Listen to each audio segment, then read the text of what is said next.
দোস্ত অবশেষে ধরা পড়েছে সাইফ আলী খানকে ছুরিকাঘাতে অভিযুক্ত ব্যক্তিকে। তিনি নাকি 6 মাস আগে পশ্চিমবঙ্গ সীমান্ত দিয়ে ভারতে প্রবেশ করেছিলেন। দোস্ত আর এবার মুম্বাই পুলিশ আসামিকে নিয়ে দিলেন অবাক করা এক তথ্য। সেকেন্ড নিউজটি থাকবে দোস্ত 18 ডিসেম্বর চেকের মামলায় সাকিব আল হাসানের নামে একটি সমন জারি করে আদালত। দোস্ত আর এবার সাকিব আল হাসান এই চেক ডিজঅনারের কারণে বিশাল একটি বিপদের মুখে পড়ে গেলেন। তো নিউজ দুইটি জানতে ভিডিওটি অবশ্যই সম্পূর্ণ দেখবেন। সালাম নমস্কার দোস্ত। অনেক জল্পনা কল্পনা শেষে অবশেষে ধরা পড়লেন সাইফ আলী খানকে ছুরিকাঘাত ব্যক্তি। ওই ব্যক্তির নাম মোহাম্মদ শরীফুল ইসলাম।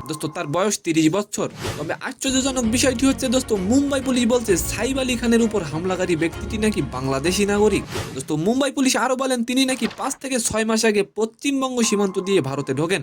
সাইফ আলী খানের ঘটনার সাথে বাংলাদেশি নাগরিক জড়িত বিষয়টি কতটুকু সত্য অবশ্যই আপনি কমেন্ট করে যাবেন।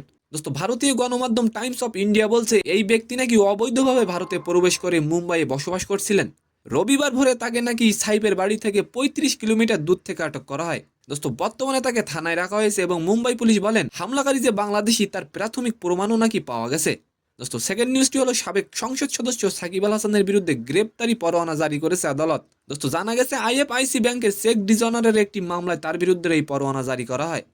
এর আগে 18 ডিসেম্বর চেক ইস্যুতে সাকিবের নামে সমন জারি করে আদালত। আর এবার সাকিবের নামে গ্রেপ্তারি পরোয়ানা জারি করেছে আদালত। তো সম্মানিত দর্শক, আজকের ভিডিওটি কেমন লাগলো অবশ্যই কমেন্ট বক্সে জানাবেন। আর ভিডিওটি যদি ভালো লাগে অবশ্যই একটি লাইক দিয়ে আমাদের চ্যানেলটিকে সাবস্ক্রাইব করে দিবেন। ধন্যবাদ।